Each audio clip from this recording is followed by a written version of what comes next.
A lot of Krav Maga people, the more progressive types, are incorporating wrestling, incorporating jiu-jitsu, incorporating boxing and kickboxing, and they're doing real firearms training and things like that. Yes. And they're moving more towards kind of being actually real, actually realistic. And actually well-rounded. Yes. Jiu-jitsu and the jiu-jitsu guys are almost going the opposite direction.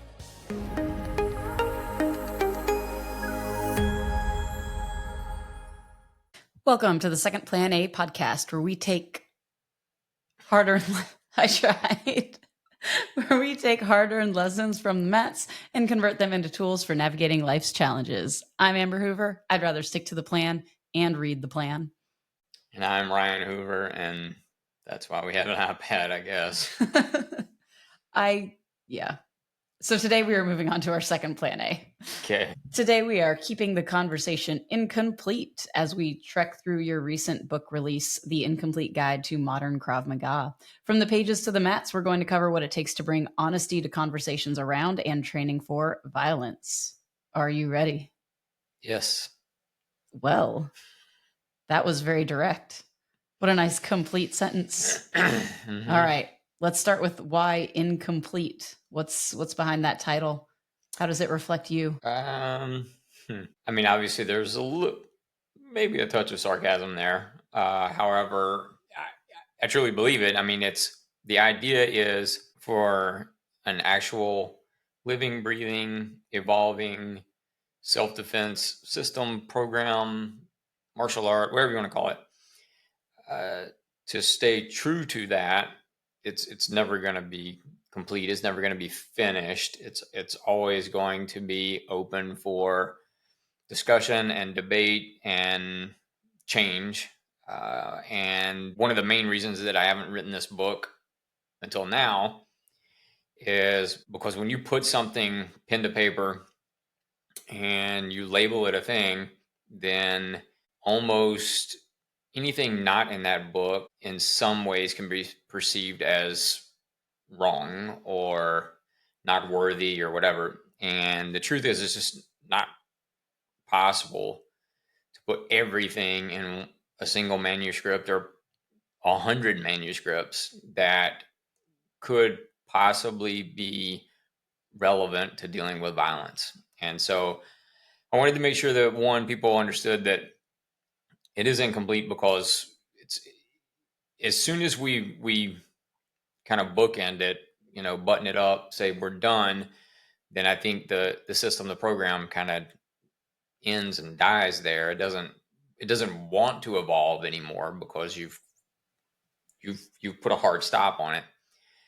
And then to make sure that just because something's not in here doesn't mean that it's necessarily wrong. The idea of incomplete, for me, I think kind of came, and I've probably talked about this before, kind of came from Bobby Tawada a little bit, Grandmaster Bobby Tawada, Balintawakernese, and his whole idea of once you reach full qualified instructor with him, you being semi-advanced. That's kind of like the first big step, but it's just that, it's up to you now to then take it and do what you think works for you based on your other experiences with the information that he's given you. He doesn't put a black belt on you or, make you a Grandmaster, Tuhan, whatever, blah, blah. And then, it's like, it's done, it's over. No, yeah. Now you're really just now getting started. And so that was an important part of this for me, because honestly, I've had all of these things and ideas in my head for a long time. It's just the thought of putting them in a manuscript and then people seeing or feeling as if that's a finished product kind of scared me a little bit. Can I say that getting my jiu-jitsu black belt was the biggest feeling of, oh wow, this is day one I've ever experienced. Yeah. Like getting other ranks, you feel it a little bit. There's an excitement for the achievement, but in the back of your mind, you're like, oh man, I've got to grow into this. Because about the time you get comfortable at blue belt and feel like you're at the top of the food chain, they throw a purple belt on you and you're like, oh man, I am back at the bottom. But black belt for sure, I was like, wow, it almost feels like I just got a white belt put on me. Like I know I have a huge journey ahead of me from this point.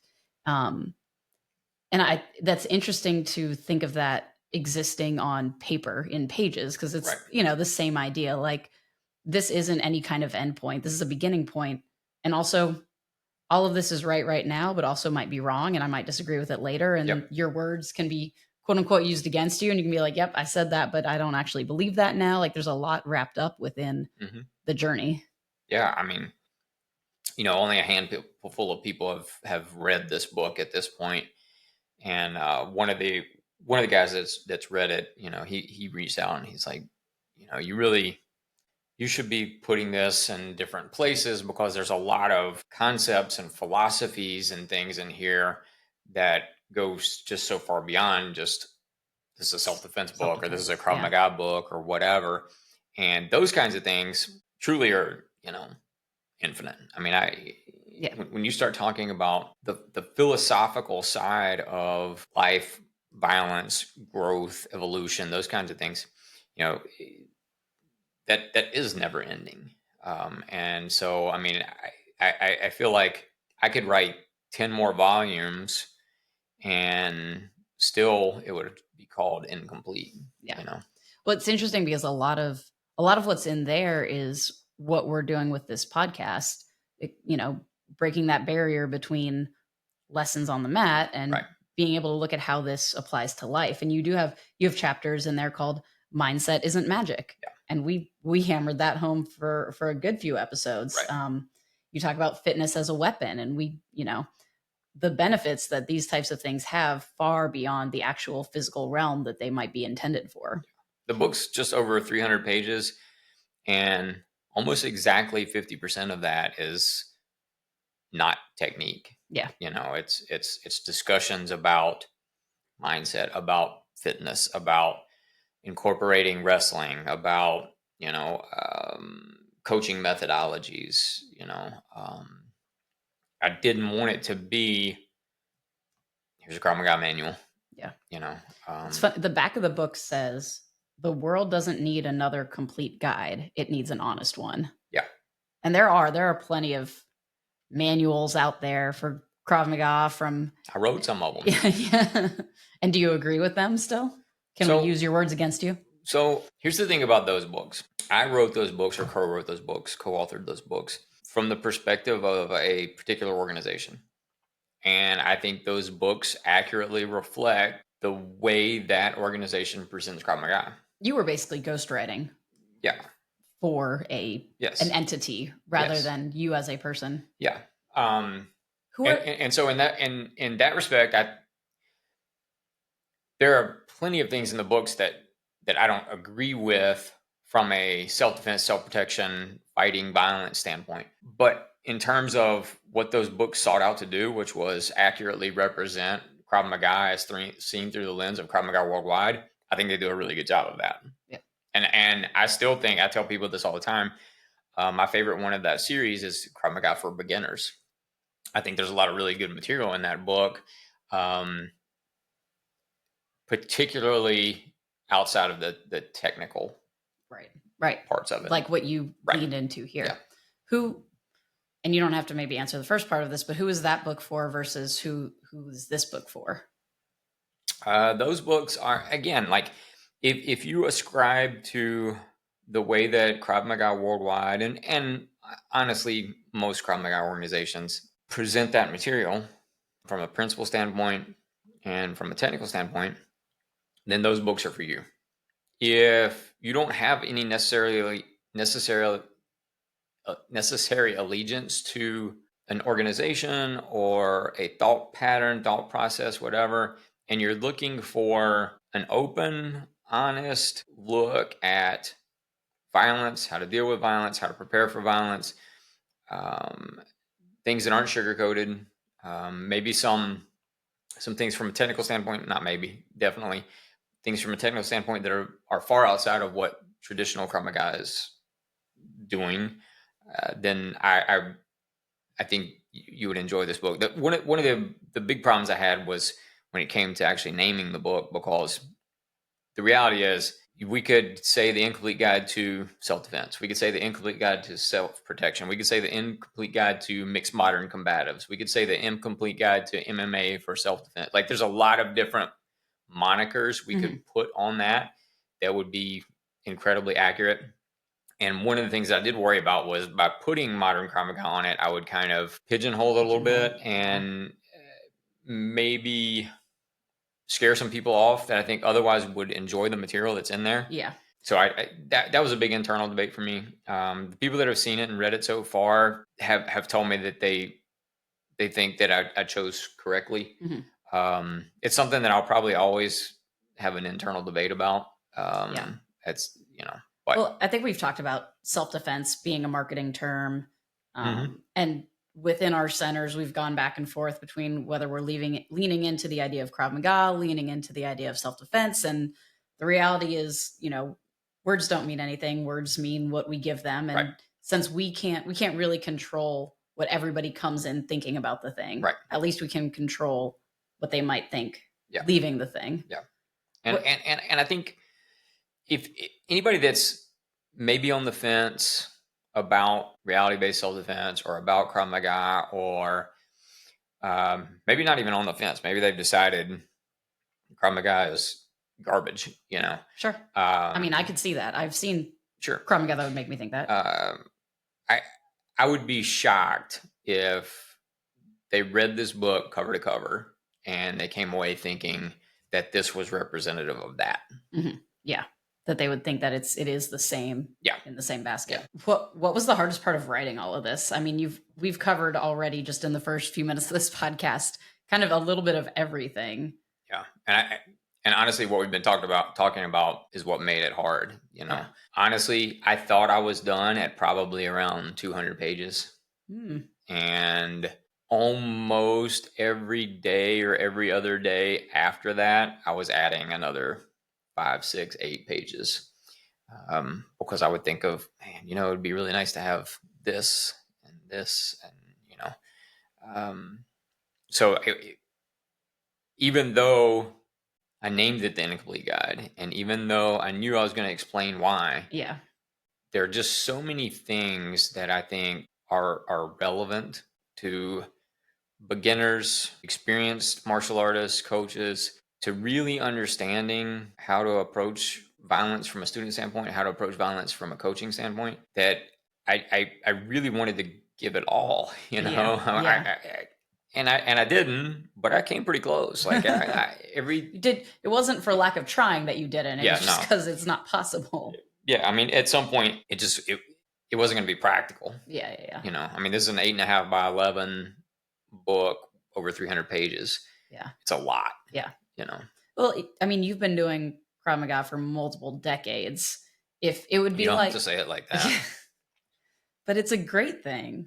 But it would be like if a singer who has been performing for decades and has decades of songs under their belt came on stage for their 60 to 90 minute set with the goal of singing everything.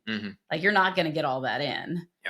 So you do. I mean, I could have taken the Dylan approach and given you nothing. Only play things never heard of.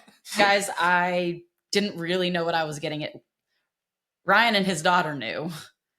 Both daughters knew. Yeah. I was not informed. We went to the Outlaw Music Festival. Yeah, it's in its 10th festival. Year. I don't know. I don't know that I would call it a festival, but it was a concert. The last 2 acts were Bob Dylan and Willie Nelson. Bob Dylan's 84, Willie Nelson's 92. It was, by the time Willie came on for the final act, it was probably 10 o'clock. Yeah. It was still 85 degrees outside. He's sitting under the lights on the stage. So you're talking about a 92-year-old man in 85-degree weather. He played for just over an hour straight, played guitar, sang. Dylan came out. Dylan has a discography like nobody. I mean, the dude's written over 600 songs. And he's got songs that are very, very well known, like in the pantheon of singer-songwriter kind of songs. He's got some of the biggest ones, which is why I was fairly confident going into this that I would know some Dylan and know he some played Willie like Nelson. none of them. I didn't know. I think he played 12 songs maybe. 2 of them were songs that anybody would have heard of, and the arrangements were so different that I think most people didn't even recognize them. He did zero crowd engagement. He Which came again, out. they knew. I was not aware that Yeah. he was just going to come out and sing. I was like, oh, we're not talking. Okay, Yeah. cool. He, it's an amphitheater, so you have multiple camera setups. You've got cameramen moving around. They zoom in on artists. They zoom in on the band, whatever. Single camera right in front of the band. It never moves, never zooms in. And I mean, I'm talking about you can never even see. It might not even been Dylan out there for all I know. It's unconfirmed. So he never engages with the crowd. Finishes his last song, gets up, walks away. I was not ready for this. However, if you did a book tour, everyone, Ryan would walk out. Expect something very similar. He would do his thing. He would say his thing. He would walk off. Willie engaged with the crowd. Willie talked. There were multiple camera angles. Willie played the songs that you would expect and want Willie to play. He got choked up at one point playing a song that I was not familiar with, but was a really good song, especially considering the milieu around why he was playing it. Last leaf on the tree. Yeah. And I think for Willie, it was a reference to the Highwaymen, and him being the last one of that kind of legendary group. Anyway, if you go to a Dylan concert and expect anything other than what I just described, you are going to be sorely disappointed. I recommend going and seeing, I can't even think of what it's called now, but Timothée Chalamet played Dylan in a recent biopic. And it's pretty representative of who I think Dylan mostly is. I enjoyed the movie. I thought the movie was good. We still need to watch that so that I understand. I was not ready. Okay, fitness as a weapon. No, I'm kidding. I know how we got there, but I don't know how we got there. All right, so we were talking about this naming convention, and a couple of the terms you dropped, really one of the terms you dropped, I wanted to lean in on because it sounds like it should be repetitive, redundant, reality-based self-defense. Yeah. And I know that term. I hate it. I use it because people know it, but right. But I mean, I feel like it's been co-opted for a beat down versus training and in the dirt or in gravel or whatever, rather than on mats. And there's a time and place for that for sure. Yeah. But Absolutely. It takes away the actual training part, I feel. Yeah. But anyway, any thoughts on RBSD, real world self-defense? And I think it's a marketing term, you know. My problem with it, generally speaking, in more traditional Krav Maga circles, is just because you say something is real or say something is reality based or say we're doing scenario work doesn't make it so. You know. Most recently, spray bottles to the face. Oh my god! There's just, it's kind of a circus. It's kind of a clown show, and I totally understand why. Going back to the previous part of the conversation, I totally understand why a lot of people look at what they see as Krav Maga and they're like, what is this shit? You know, because that's me. Yeah. I'm like, what is this shit? You know, just saying it's real doesn't make it so. And, you know, if you're having people get bound with zip ties and a pillowcase over their head and then putting a gun to them and now saying defend, I get that it sells seminars and I get that it looks, you know, to me it looks goofy as fuck on Instagram, but I get why people do it because it gets a ton of engagement. And it's, I guess on some level it's sexy because look, people will go to 4 John Wick movies. Yeah. Right? People will go to whatever the John Wick spinoff movie was. Mm-hmm. Is it Ballerina? Something like that? Yeah, no, that's a whole other story. But it's a multi-million, billion-dollar franchise. Yeah.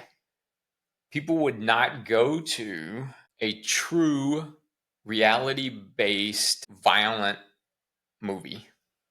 You know, that would not be flashy. It would not be flashy. It would be fights would be over really quickly and not elegantly, and hopefully it would be a lot of not getting in those fights. Yeah, it would. There would be a lot of de-escalation and avoidance, and you know, it would sell no tickets. Yeah, you know, and so I get how that happens.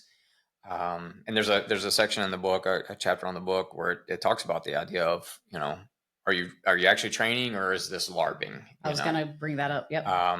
And I think that's a big thing in our space, especially when you start getting into the gun stuff. There's a kind of a discussion now in some circles that have surprised me a little bit, but now you're seeing like all of a sudden jiu-jitsu guys are putting on suits and they're rolling, and all of a sudden there's a gun involved, and it's one of the most ridiculous things I've ever seen. But it's, again, it gets a ton of engagement, and now all of a sudden these jiu-jitsu guys can say that they do combatives or they do reality-based self-defense or whatever. There's nothing remotely, it's all performative. Yeah. It's there's nothing remotely educational about what they're doing. There's no training involved. It is take two guys that know jiu-jitsu, have them put on suits and fight. And I'm using fight in quotation marks because they're not really fighting. They're not striking. They're rolling. Right. It's jiu-jitsu. And then throw a gun in. Yeah. Yeah. It's to me, it's wildly irresponsible. They don't have a good understanding of rules for dealing with and using firearms in the real world or in training. It seems mostly dangerous, honestly, the way that they're doing it for the participants and the crowd. And I think there is an argument to be made that Krav Maga circles, and I'm seeing this come up now in some online spaces, that a lot of Krav Maga people, the more progressive types, are incorporating wrestling, incorporating jiu-jitsu, incorporating boxing and kickboxing, and they're doing real firearms training and things like that. Yes. And they're moving more towards kind of being actually real, actually realistic, and actually well-rounded. Yes. Jiu-jitsu and the jiu-jitsu guys are almost going the opposite direction, where jiu-jitsu is the only answer. You could have made an argument for the past several years that jiu-jitsu had kind of lost its way when it came to competition, just because of the way that comps are scored and the way that those matches typically start and finish. So you could have already made that argument, but now when you start throwing in, we're going to putting on a suit now you're no different than putting on BDUs and camo and whatever else. You're when playing you say a part. Suit, what are they? Are you talking literally a suit, like a business suit? Oh, like literally Okay, good. So they're LARPing. Yeah, literally. They're playing John Wick. Yeah. And so there's an argument to be made that a lot of Krav Maga is moving in the right direction, and a lot of jiu-jitsu is moving in the wrong direction. Whereas if you just asked me 10 years ago, I would have said the opposite. Yeah. Yeah. So we'll see. I mean, with as much modesty as I can muster, I think we're doing it better than anybody else. But there are other people in the space that are doing it and doing it well. And I think we're going to see more of that. Yeah. It may not be called Krav Maga, but we're going to see more of that. I don't know. I think jiu-jitsu is going to continue down the bad path for a little while before there's a correction there. I think self-defense is such a buzz term. And if people don't really know it, if the consumer doesn't really know what it really is or what it really looks like, and this has been my complaint about jiu-jitsu for a long time on the entry side of things. Come take this jiu-jitsu class, or come take this self-defense class at our jiu-jitsu school. Yeah. But it's not, it's an intro to jiu-jitsu, not a self-defense class. Right. And you talk about wrist grabs or whatever, and then immediately you're pulling guard and you're introing to jiu-jitsu. And I'm like, you're making this term up. You're, that's just dishonest. And it is interesting that they're digging deeper into the dishonesty of it to validate jiu-jitsu for self-defense, rather than accepting there's still other things that you need to know outside of jiu-jitsu for self-defense. Right. They're doing what Krav Maga has been doing for a long time. They are, well, if we change the attire and maybe we change the setting a little bit and we up the stakes, but not really, it just is performative. It looks that way. Yeah. Then now all of a sudden it's real. It looks like we're taking into account real life. Yes. Because we have on suits and there's a gun. Right. Yeah. Is that part of why now for writing this book? Yes. I mean, I think everybody has a good understanding of. I've been doing this stuff for a while, and I've worked with a ton of high level people. On the jujitsu side, on the wrestling side, on the Krav Maga side, on whatever. Um, and well, I had a conversation literally last week with a guy I've known for a long time. Very tough. He runs his own program. It's a very successful program in what I would call the combative space. Does a lot of firearms work, and he was talking about maybe opening up a small center where he is. Don't do it. And he was running some things by me, and he asked me if I was still using the term Krav Maga within my centers. Yeah. And I said yes. That we've kind of gone back and forth. We've vacillated on it. But we currently are. I said, no matter what, I think the term still has cachet out in the space, especially for people that don't know anything. It doesn't rank nearly as high as it used to Yeah. in like SEO or whatever. I think Yeah. self-defense probably still ranks higher than pretty much anything, or martial arts near me or something like that. Yeah. Yep. And he said, I really don't like the name Krav Maga. And I said, I understand, and I don't either, but it doesn't really matter what I like. Yeah. You have to meet people where they are. Yeah. And the term Krav Maga just means contact combat. Right. It's literally like it's saying combatives. Yeah. Yeah. It's just Hebrew. Mm-hmm. And so I look at it from the perspective of, I know what Krav Maga, contact combat, close combat, I know what it's supposed to look like. I know what it's supposed to be. I know what it's supposed to feel like. And I would like, and maybe this is egotistical as hell, I don't know, but I would like to reclaim the idea of what Krav Maga is supposed to be, and this is not me saying everybody else is doing it wrong. Everybody else is. There are plenty of people. Yeah, and they're open to their interpretations of what Krav Maga means. I see Krav Maga as a living, breathing, constantly evolving entity that does not care about where or who something comes from. It cares about the efficacy of it and how it can be assimilated into a system. Krav Maga is so much more about literally contact combat. Is so much more about the user and where they are and their life than it is the actual system necessarily. Like what Krav Maga looks like in the US now is different than what it would have looked like 200 years ago in the US, is different than what it would look like in European countries now or 100 years ago and all of that. And we know that Krav Maga wasn't around 200 years ago. That's not what she's saying. Yeah. Contact combat. Right. Yeah. Yeah. And that's why this is how Emi did it. Okay. It's like the JKD guys that teach Jeet Kune Do the way that Bruce Lee did in 1970. Mm-hmm. Well, Bruce Lee was shouting from the rooftops about not adhering to a certain way or a dogma or tradition or whatever. I think he and probably Emi, and this is just me saying it, obviously I don't know, I think they would be mortified to think. I think Bruce Lee would be mortified to think that 50 years after his death, people are still teaching things the exact same way he was doing it, simply because that's the way he was doing it. It's antithetical to what these guys were saying. It's antithetical to what Emi was saying. It's antithetical to what Bruce Lee was saying. If you take the traditional Krav Maga logo, open at the bottom, open at the top, and the lore of that logo is it's open at the top to allow new information, new concepts, new principles, new techniques to flow in, and open at the bottom to allow the old ones to flow out. They missed that part. Then I think you're talking to me about pedigree. It's pathetic.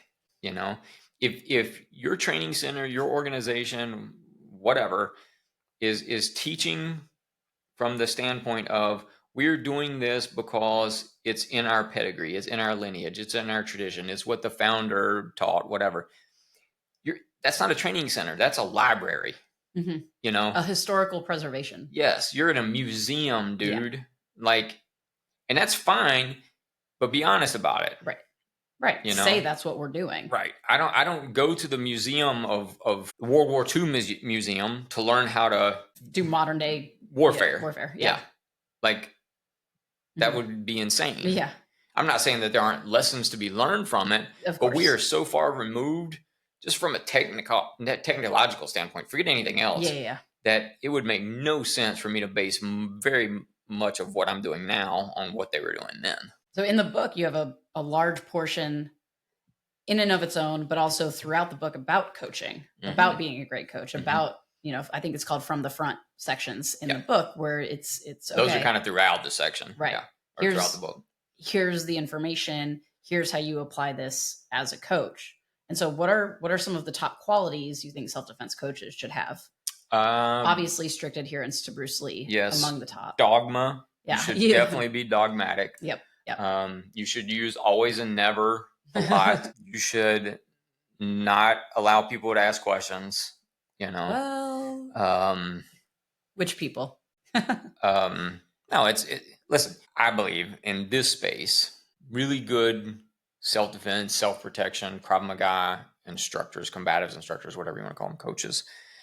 I like the term coach, but they are open-minded. They are training. They are going and seeing how other people are doing things. They are bringing in other people. They're not afraid to expose their student base to the ways that other people do things. I've hosted, I don't know, probably 30, 40, hell, maybe more, coaches from outside in my centers in the past 2 decades. It's probably more than that. It's easily more than that in 2 decades. Probably 30, 40 in the past 10 years. Yeah.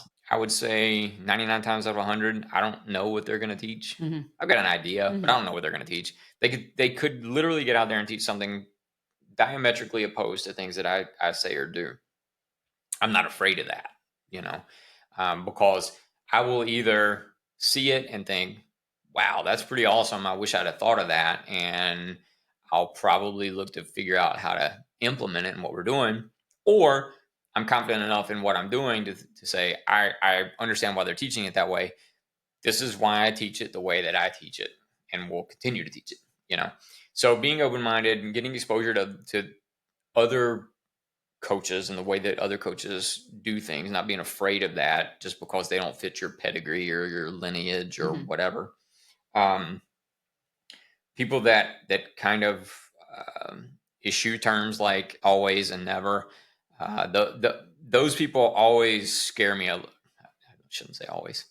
Those people generally scare me a little bit, because I don't know how you can be so sure and so certain when it comes to something like violence. And you know, we say with some regularity that everything works and everything doesn't work, you know, and it comes down to the coaches to set students up for success based on probabilities and the likelihood, and then understanding timing and those kinds of things. And that's usually how I talk about things. Is I can't, if somebody's asking me a question that might lead itself to always or never, it's usually, well, I can't think of a case where this might be true or that might not be true, or that sort of thing, you know, but that's not to say there isn't one. But in terms of likelihood. If a coach is regularly saying things like always do this, never do that, that's a big red flag for me. If a coach is not incorporating sparring, you know, that's a red flag to me. I think coaches should be incorporating sparring into their, if the goal is to enhance your student survivability, they need to spar. You know, it needs to be controlled. They need to have a good understanding of how to do that. There's a whole chapter in the book about sparring and how to utilize sparring. I feel like you're getting into some red flags in gyms to pay attention to as well. Oh, if for you're not sure. Sparring. For sure. I mean, obviously, there's a lot of correlation there. Could there be a great coach at a gym with a lot of red flags? Yeah. Potentially. Probably not. But probably not. We don't want to say never. I think coaches they have to be good communicators. Mhm. You know, um, in our space, it's easy to come across somebody that's really talented on the physical level, but doesn't transfer knowledge very well. And so, a coach that can really communicate and really communicate to people that are less likely to be in the class. Mhm. You know, they really need it, but less likely to be there. I think coaches should have a good understanding of how to teach to everybody. Um, when we're talking self defense, Yeah. if you're an MMA coach, maybe not. Mm. But for self defense, I Well, and think if your goal in your gym is to create fighters, right. you Yeah, have narrowed into your niche, and that's an important yeah, consideration. yeah. And we talked about, I feel like we talked about it maybe last episode, could have been a couple before that. It's nice to say what we do is for everyone. This place is for everyone. Yeah. The reality is it's not going to be. Yeah. How do you address inclusivity? Just women, trans students, older adults, without watering down what you're doing in a class. I don't. You don't approach it. No. You just do what you do. Yeah. Yeah. First of all, it does not matter to me who's in my class in terms of race, religion, orientation, pilot. I mean, unless you're coming in with a swastika on your forehead, I I have no issues with people in my classes, and I've said this before. I'd venture to say that my classes on Tuesday, Thursday nights in Gastonia are the most diverse places in the county. Easily. Yeah. So I understand the question when there is a section on it, and there's a section on it as it relates to coaches Yeah. as well. I feel like it's also a very short. It is. Yeah. Just like my answer to you was, Yeah. because I think, and it could be longer. I mean, you could expand upon it, but I think the important thing to understand from a coaching standpoint is there's no fighting is fighting, right? And while certain segments, demographics of the population might have to deal with different types of issues, so more scenario kind of work, and there's a whole section on how to build scenarios properly. In here there is? Yeah. Very nice. How to do good scenario training. Have you not read my book? That's worth its weight in gold right there for the scenario training. This is flipped through unacceptable. Yeah. Uh-huh. This is the best self-defense book on the market. It is. You don't know. You didn't read it. I have the book in human walking form right next to me. This is the best. Listen, with no aggrandizement, there's no other book in the industry like this. No, honestly, because I have a list of some of the topics, and I just tried to cherry pick some to go through, and it's all over. Surviving the legal fight. There's a special topic section. There's a huge section about that, about the legalities of things and how to articulate it from a coaching standpoint, from a student standpoint, because I think those things are massively important and very, very rarely talked about in circle. You hear all the better to be judged by 12 than carried by 6 stuff. That's crap, and you're setting up your students not only for failure, but maybe for prison. Yeah. Anyway, back to your question about incorporating. Yeah. I'm not going to coddle people. I'm not going to treat them differently. I may recognize that they may have different concerns, and if I can address those within the kind of minutia of my class, then I will. But I think by and large, inclusivity means we're going to treat everybody like they belong, and if you tell me that your pronouns are whatever, then why do I care about that? I don't. No. I will respond in kind, and we keep it moving. Yeah. At the end of the day, I don't want to take this too seriously. At the end of the day, I'm teaching people how to punch people in the face. And I think a lot of self-defense instructors, Krav Maga instructors, combative instructors, jiu-jitsu instructors, whatever, they quickly put themselves on this pedestal. And then once they're there, students kind of help prop them up because of the way that they carry themselves. And I think that's garbage, so I don't want people to think that just because you're a coach or an instructor and people view you in a certain way, at the end of the day, man, you your skill set is pretty damn small. You're not curing cancer or anything like that. Like, let's keep it real with who we are and what we're doing. I think what we're doing is important. Yeah. Yeah. But it's so, what we do is so difficult, because if something ever happens, it would be nice if they do like the right thing, the train thing, whatever. Yeah. But you want them to do something, you want them to get out alive, Yeah. and you don't really much care what it looks like, Right. and whatever.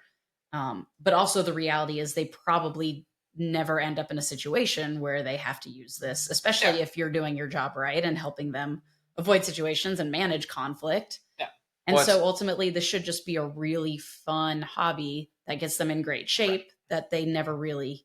Well, in the great shape part, it's a very small section, but there's a very small section in here about defense from self. Yeah. And I think there's a line that says something like, not everybody will face violence, but everybody will face themselves. There is.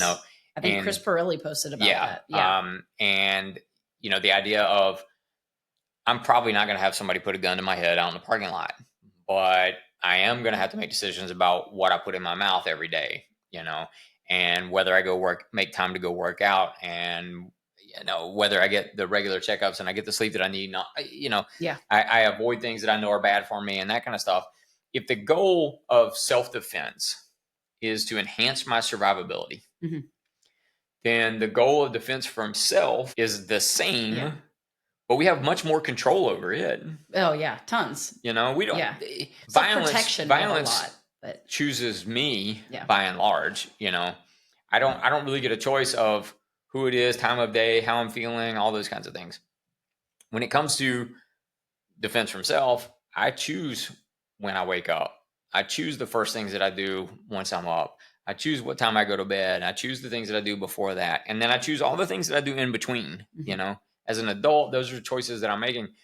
And if we're spending all this time and energy and effort, and this is what we do, so I'm here for it. But if we're spending all this time and energy and effort and money and whatever on learning how to deal with violence that hopefully never comes and likely doesn't, depending on where you're living, then why wouldn't we put at least that amount of effort into making sure that the things that we are more likely to have to deal with, and have control over. Right. Is that does that incorporate the fitness as a weapon idea, or is that something different? Yeah, it's both. It does include that, and it is something different, because the truth is, the stronger I am, the faster I am, the more in shape I am, the harder it is going to be for you to do damage to me. The easier it is for me to do damage to you, and the longer I'm going to be able to sustain that damage and run away if I need to. There's a gun shop in town that has a T-shirt that says, "I'm too fat to fight, I'll just shoot." Well, there's a lot of problems with that shirt, a lot. Yeah, but as it relates to this, again, that's something that I mostly have control over. Barring some kind of physical ailment, I mostly have control over that. And when you talk about fitness as a weapon, we've mentioned this before. Nobody in the history of mankind has ever gotten into a violent encounter and afterwards been like, you know what? I was just too strong. I was too fit. I spent too much time training. I can speak from personal experience and say that the opposite is much more likely to happen. Even if you come out on top, whatever that means, if you have a really good understanding of violence, you're going to come out of that thinking, why did I let it get to that point? Why was I not able to de-escalate? Why was I not able to recognize that there was a potential problem and just avoid it altogether? And then you'll start questioning every little thing that you did. Why did I get the underhook instead of take the overhook? Should I spend more time lifting weights? Should I spend more time on cardio? Those kinds of things. Yeah. It's never going to be the opposite of that. No. It's never going to be, well, I'm spending too much time taking care of myself. In all of the intense type of training that I've done, whatever the simulation scenario, whatever we were doing, it's always been, how do I end this faster? Yes. Let me end this. Let me get to the end. Right. Not like, I feel pretty good right now. Let's keep going. Yes. It's like, how do I finish this fight? Right.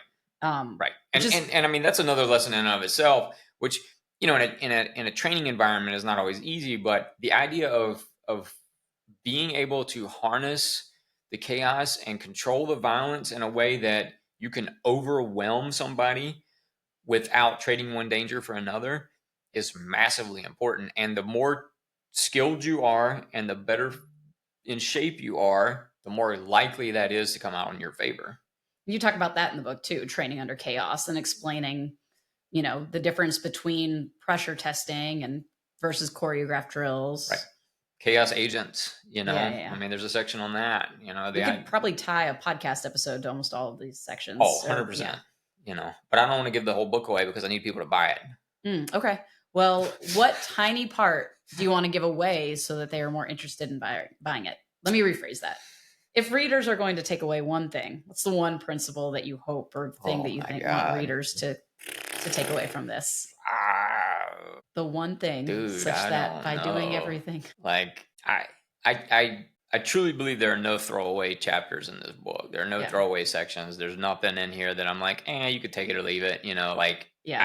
Everything in there was written with a lot of intent and thought, and you could pick it up and read any chapter and it'll mostly stand alone. But I would like to say that it is really well divided, and I don't know what viewers of this podcast are really going to be able to see, but there's plenty of posts on Ryan Hoover's accounts and Fit to Fight and all of that kind of stuff. Probably not, but the sections are really well labeled, and there are headers for everything so that you can tell where to find something. Like, this should be a quick, you can sit here and read it like a book. Mm-hmm. You can use it as a reference where you're looking for a specific, there's and it tells you how to use it.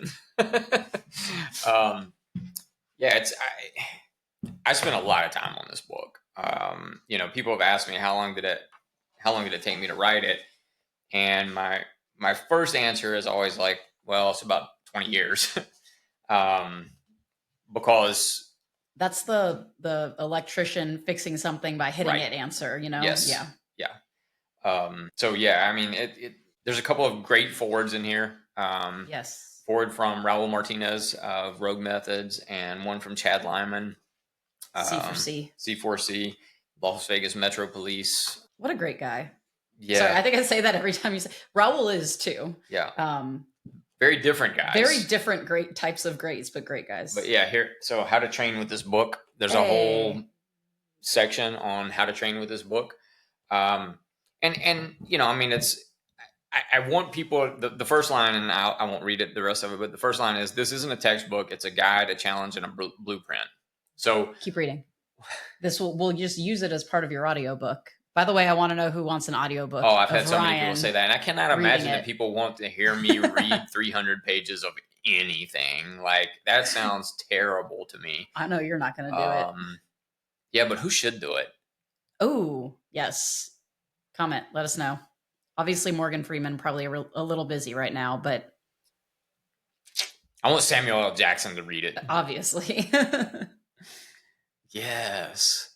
He's probably not gonna do that, but Samuel L. Jackson would be great. Yeah, but I have had people ask me that, and I don't see that happening. At best, we may get an ebook out of it, but so this isn't a textbook; it's a guide, a challenge, and a blueprint. And then there's a bunch of stuff in between. And I'll read the final note here. It says, there are no graduates of real self-defense, only students who stay in the fight. This guide is incomplete because you're supposed to complete it for you. It's a map, not the destination. But basically, what I recommend is just kind of read straight through it. Mm-hmm. Start to back, however long that takes you. And then you can always come back and kind of, all right, I really want to dive deeper into this chapter or this section. I think there are a lot of checklists in the front sections and stuff like that for coaches, anybody teaching this stuff. I think it's a really good bit of reference material. I just saw this. I'll read this too. One of the bullet points says, argue with it, question it, pressure test it. If something doesn't work for you in the real world, fix it. Modern Krav Maga is alive. It evolves. So should you. To me, that's what everybody should take away from this book. That mindset, that mentality. just because it's here doesn't make it gospel. Just because I wrote it down on paper doesn't mean that that's what I will say in 6 months from now.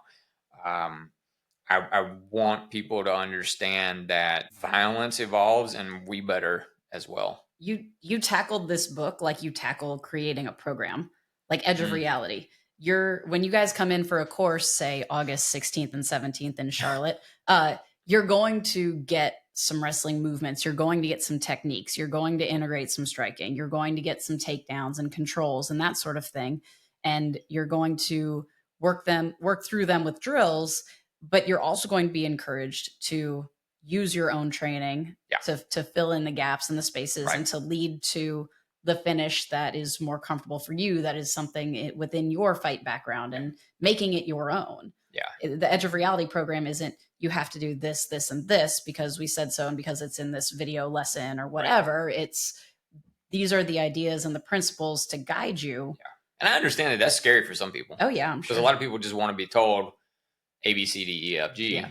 And I get it. From a coaching standpoint, it's a lot easier as well.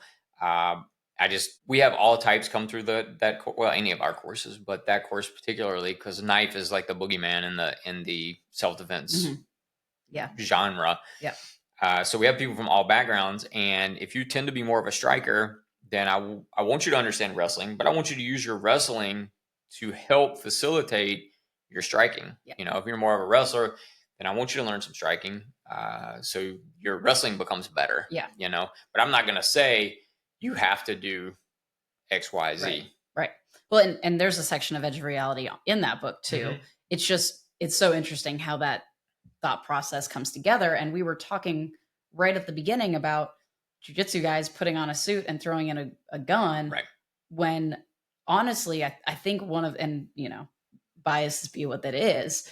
If a jiu-jitsu person wants to start understanding how their skills apply to self-defense, right, come take a course like Edge of Reality. Yeah. Learn these basics and again, start implementing, find where your jiu-jitsu fits in with the principles and the themes and the techniques to make them better, to enhance them. And honestly, for the most part, they'll probably integrate really well. They'll probably assimilate really well. Yeah. They're going to learn, I hope, that some of the things that they might be inclined to do are not going to be the best of approaches. I don't want to, we show a lot of takedowns, we do a lot of takedowns, but we're generally not following them to the ground. We're not doing these long, protracted kind of flows of grappling engagements on the ground. When I am the top person and I'm mostly standing and that person is on the ground. Not that we couldn't show things from there. I think if we're going to play the odds and we're going to truly look to enhance somebody's survivability and be most efficient with the time that we have, that's just not where I'm going to place my emphasis, my priority. Yeah. Okay. So to kind of tie this full circle back into you, your approach to writing this book looks a lot like your approach into building programs. Yeah. So I kind of want to know what your approach to writing looked like, because I know I've heard people say, based on pictures and some social media drops, you cook the way you fight. Like you have a very clear demeanor and process, and it is true. Yeah. So do you write the way you cook, the way you fight? I would imagine so. Yeah. I don't see my face when I'm writing, but I would imagine so. You're writing something else right now, right? Yeah, I am. I'm actually writing two of something else's. One is another one that has kind of been 10, 15 years in the making. Mm-hmm. I'm still a ways on that one. Okay. You don't have to drop it here now, but what about the other one? The other one is Fit to Fight After 50. Okay. That's U and F's, man. That's something that I get a lot of questions about. Yeah. Not necessarily 50, but because I'm after 50, that's what I'm going to use. Fair. But just being older and especially if you're new to fitness or you're new to self-defense or you're new to martial arts or whatever, there's a lot of people that we hear it from all ages. Well, I want to get in shape first before I come and train, Yeah. And so I want to, and it's written kind of in the style of College Bound to a degree. Short, easy to read. This is nothing like that. Yeah. This is much more So on the in thorough side depth of and things. detailed, and these other things that I'm right. Well, one of them will be more like this, and then the 55 after 50 is more like college bound, quick, easy reads, easy to pick up, kind of knock it out. And then you can always go back and literally just pick any place in there and read that section and get something from it. So yeah, writing for me, it's something that I've always enjoyed, like always, literally always. Um, I feel like I developed my ability to express myself through writing because when I was younger, I was terrified of public speaking.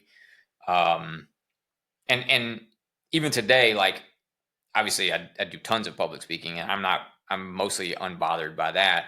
But even today, I'm not great on the small talk kind of like social interaction kind of engagement. It's not really what I'm good at. And I feel like in writing, I can say things and express myself in a way that I can't really do in the spoken word. Mhm. So I'm probably, yeah, probably right. Like I cook, and like I fight. I'll try to get some behind the scenes photos this Pretty. round. Well, I told you I came in here one day where we're at where we do this. I don't know if we've ever posted it or said or No, no, no. whatever is Alchemy co-working. Alchemy Co-working here in downtown Gastonia, and they just opened up another one in Charlotte. But um, normally, if I come here to do any kind of work, I'm throwing in my earbuds, and I was so engrossed in whatever I was doing that day that I never. Not only did I not put my earbuds in, I never even thought, like, it never even crossed my mind until the next day. I thought about what I'd written, and I was like, I didn't even think to put my earbuds in. And I was here for like, I don't know, it was a couple of hours, Yeah. and just knocked Sat out a down and got it done. bunch of stuff. Yeah. So yeah, probably. Good deal. All right. Is there anything I But I mean, missed? truthfully, that's how I do pretty much The everything. Like I just, I'll tell a quick story. So we have on, and actually this is in the book too. We have on in our centers this poster that talks about, look, this is a positive place. The energy that you bring to it that's on you. Yep. There's a copy of it in here, and this was during Hard Ready Unlisted, and we had a guy uh, in town for that, and at some point he asked me if he had done anything to offend me or make me mad or whatever, and I'm like, no, what are you talking about? He's like, well, I just, I read the poster and I wanted to make sure that, I didn't do or say. And I'm like, no, why are you asking that? Yeah. And he's just like, I don't know, just your whole. I'm like, bro, that's my face. That's the face I was born with. It's what I It's the got. one he has Like and the one he uses. yes, you were born and you grew up to be 6'2". I was born and I grew up to this. Like I don't know what to tell you. So yeah. Awesome. All right. Well, that's our look at the incomplete episode. If you enjoyed this discussion, leave us 5 stars. By the way, hang on. By the time this drops tomorrow, it's still not going to be up for pre-order. It sounds like. Hopefully, I don't know. Amazon, Barnes and Noble, Books a Million. It's supposed to be up for pre-order sometime within the next week. And there are some people that contributed through the campaign that we ran at a certain level that have some of the copies out, and then Raul and Chad have copies because they wrote forwards. And then Carlisle, who did our photography. Photography's awesome. I'm super happy with what he did there. He has a copy, and so there's a few random copies out there. So if you see people making posts or whatever, don't freak out. Yeah. They didn't like have some in with Amazon or anything like that. Not that we know of. Not that I know of. But if you have an in with Amazon, let us know, yeah. because we just have to check regularly, like daily, multiple times a day, to see if it's gotten listed or anything. They don't alert us. They don't alert the publisher. We just have to keep checking. So and honestly, like, pre-orders are a big deal with this. So if you have any interest in College Bound or any interest in this book, please pre-order it, because that's how they base their inventory, their stock, what they're going to do with the book, if they're going to do anything with the book. And so as soon as it hits, College Bound is already up there, but as soon as it hits, hit that pre-order. Yes, please and thank you. Yes. In the meantime, let us know who should do the narration, just in case we can't get Samuel L. Jackson. Want to hear your backup plans. Subscribe, share. If you didn't like this, continue to share it and talk about how terrible it is. And pre-order the book. And still pre-order the books and hate us there too. It's great. Thanks for listening to Second Plan A, and we look forward to growing with you next time. Thanks, everybody.